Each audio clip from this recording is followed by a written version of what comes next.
বাবার বাড়িতে শীতের দাওয়াত খেতে কার না ভালো লাগে? শীতের মৌসুমে শীতের সময় সবারই ভালো লাগে বাপের বাড়িতে শীতের দাওয়াত খেতে। তো আজকে আমাদের হচ্ছে বাবার বাড়ি থেকে দাওয়াত করেছিল। এখানে পিঠা বানানো হবে সেজন্য চাল ভাঙায় আনা হইছে।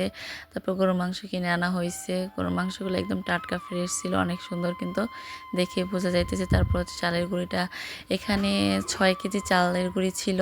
তো এটাকে ভাঙায় আনা হইছে। তারপর এখানে নারকেল কিনে আনা হইছে। তো এখানে অনেক রকমের আইটেম করা হবে আজকে আরকি। বেগুন ভাজি করা হবে। তারপর পুঁটি মাছ রান্না করা হবে। মাছগুলো কিন্তু আজকেই কিনে আনা হয়েছিল। সকালে একটা ভিডিও পোস্ট করেছি, অবশ্যই দেখেছেন মনে হয়। তো তারপরে এখানে রুই মাছ ভাজা হবে। তারপর হচ্ছে গিয়ে এখানে শাক রান্না করা হবে, যেটাকে বলে কলই শাক। ডিম ভাজি করবে, তো বিভিন্ন রকমের আইটেম আর কি। তো এখানে ডিমগুলো ছিলে হচ্ছে একটু পরে ভাজবে। মাছ ভাজি করতেছে, এখানে আমার ভাবি রান্না করতেছে। আর এখানে পেঁয়াজ কুচি, ভাত রান্না করা হয়ে গেছে। শীতের সময় যেহেতু বেলা কম, সেই জন্য সকাল থেকে রান্না বান্না উঠাই দিয়েছে। এই জন্য হচ্ছে কিছুটা হয়ে গেছে, আবার কিছুটা রান্না বান্না করতেছে। কেউ কোটাকাটি করতেছে, কেউ বাটাবাটি করতেছে, আর আমি তো ভিডিও মেক করতেছি। তো যাই হোক, এখানে শাকগুলো কিন্তু অনেক সুন্দর কুচি করেছে আমার বোন। তারপর হচ্ছে গিয়ে দিয়ে সব কোটাকাটি করতেছে, আমার ভাবি বাটাবাটি করতেছে, মানে একজন চুলাচুলি করতেছে। সবাই সবাই কাজে ব্যস্ত আর কি।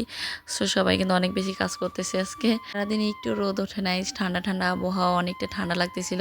আর এদিকে হচ্ছে গিয়ে চালের গুঁড়ি হচ্ছে কি একটু চেলে দিতেছিল, যেহেতু অনেকটা গুঁড়ি গুঁড়ি ছিল, এই জন্য হচ্ছে কি এটাকে চেলে আলাদা করে রাখবে।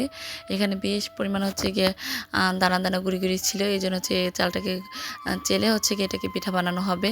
আজকে বানাবে হচ্ছে দুধ চিতই পিঠা আর হচ্ছে বাবা পিঠা। তো যাই হোক, বাবা পিঠার জন্য আলাদা চাল ভিজানো হয়েছে, সিদ্ধ চাল যেটাকে বলে।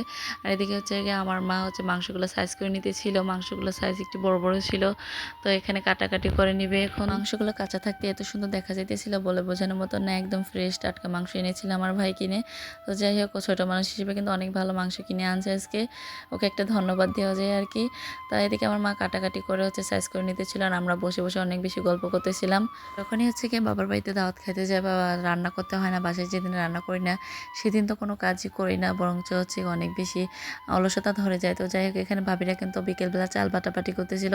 সারাদিনে হচ্ছে অনেক বেশি কাজ কাম করেছে তারা। তারপর হচ্ছে গিয়ে দুপুরে খাওয়া দাওয়া সেরে হচ্ছে চাল ঠাল বেটে নিয়েছে। আর এদিকে হচ্ছে কি আমার মা চিতই পিঠা বানানোর জন্য রস পানিটা বানাই নিয়েছে। তারপর হচ্ছে চিতই পিঠার গোলা যেটাকে বলে আর কি, তো সেটাই হচ্ছে গুলিয়ে নিয়েছে। এখন হচ্ছে চিতই পিঠা বানাবে, আর এদিকে আমি নাড়াচাড়া করে দিতেছিলাম। এই চিতই পিঠার গুলাগুলো আমার নাড়াচাড়া করতে অনেক বেশি ভালো লাগে। আর এদিকে রস পানিটা জ্বালানো হয়ে গেছে। আর শীতের সময় হচ্ছে গিয়ে চুলার পাশে বসে জালের তাওয়াটা খেতে অনেক বেশি মজা লাগে, মানে গরম গরম একটা ভাব থাকে শরীরে। তো যাই হোক, এখানে মা ফার্স্টে হচ্ছে কি চিতই পিঠাটা দিয়ে দিল। ছড়ে আমার বোন বানাইতেছিল, এখন মা চলে গেছে। তো যাই হোক, এখানেও পিঠাগুলো বানাইতেছিল আর আমরা পাশে বসেছিলাম। আর এদিকে হচ্ছে গোলাগুলো আমি নাড়াচাড়া করতেছিলাম।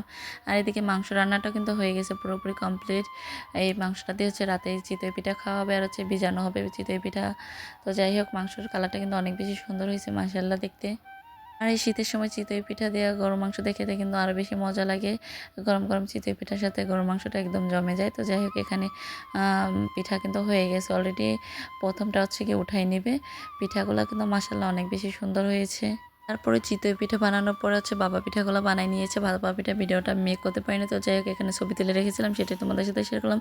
সো ভিডিওটা কেমন লাগলো বন্ধুরা অবশ্যই কমেন্ট